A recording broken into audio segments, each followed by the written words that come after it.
अभिव्यक्ती स्वातंत्र्यावरती जो घाला घातला जातो, ज्या पद्धतीने व्यक्त होणाऱ्या कार्यकर्त्यांवरती गुन्हे दाखल करून त्यांचे आवाज बंद केले जात आहेत, ही पद्धत चुकीची आहे.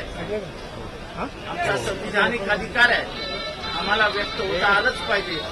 Right to expression, right to speech, हे सगळे आमचे मूलभूत अधिकार आहेत आणि ते मूलभूत अधिकार हे शाबित राहिले पाहिजेत म्हणून या बेड्या आहेत. या बेड्या याच्यासाठी पण आहेत की अमेरिकेमध्ये जे भारतीयांवर अन्याय होत आहेत, व्हिसाच्या बाबतीत ट्रम्प सरकारने आखलेलं धोरण आहे, अनेक भारतीयांचा घर संसार उद्ध्वस्त करणारे आहे. ज्या पद्धतीने भारतीयांना एका विमानात 2 विमानात कोंबून भारतात पाठवलं, म्हणजे पायात साखळदंड, हातात हतकड्या, शौचालयाला जागा नाही, उपाशी भारतीयांना असा अपमानित करून आणण्याचा प्रकार हा भारतीयांना हिणवणारा, भारतीयांना अपमानित करणारा होता. ह्याच्या विरुद्ध एका राज्याचे प्रतिनिधी नव्हते, आपल्या महाराष्ट्रातले अनेक जण या पेचात अडकले. पोरं अमेरिकेत राहतील, आईबाप मुंबईत महाराष्ट्रात येतील, आईबाप तिथे राहतील तर पोरं भारतात येतील. अशा पद्धतीने अमेरिकेत जाऊन मोठं होण्याचं स्वप्न बघणाऱ्या मराठी माणसांची स्वप्न आता उद्ध्वस्त होताना दिसत आहेत.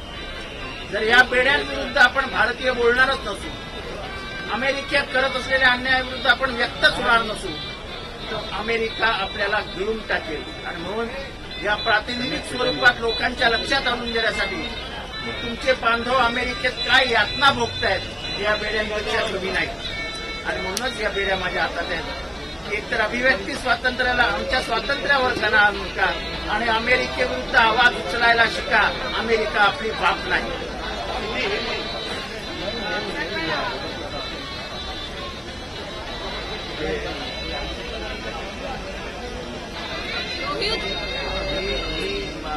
राष्ट्रवादीचा प्रतिनिधी तिथे होतो, मला वाटतं की मी दुसऱ्या विषयावर आहे, हे विषय आता काढू.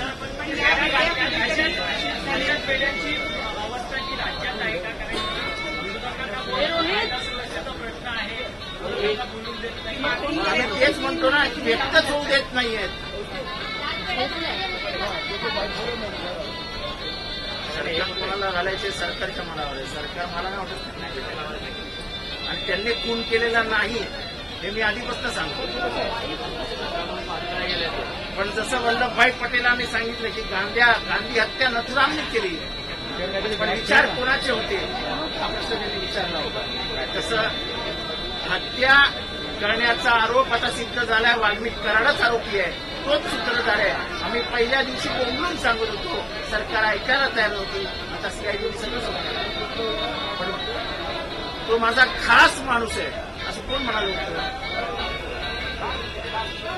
नैतिकता आहे की नाही? तुमचा खास माणूस एवढा क्रूर, निर्दयी, पाषाण हृदयी असेल तर मग करायचं काय?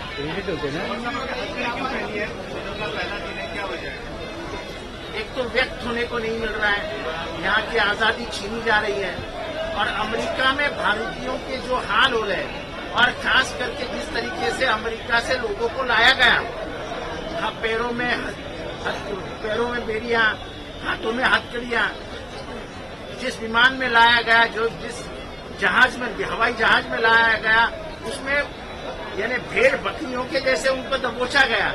मानवीय स्वतंत्रता की इतनी अवहेलना कभी नहीं हुई थी भारत में.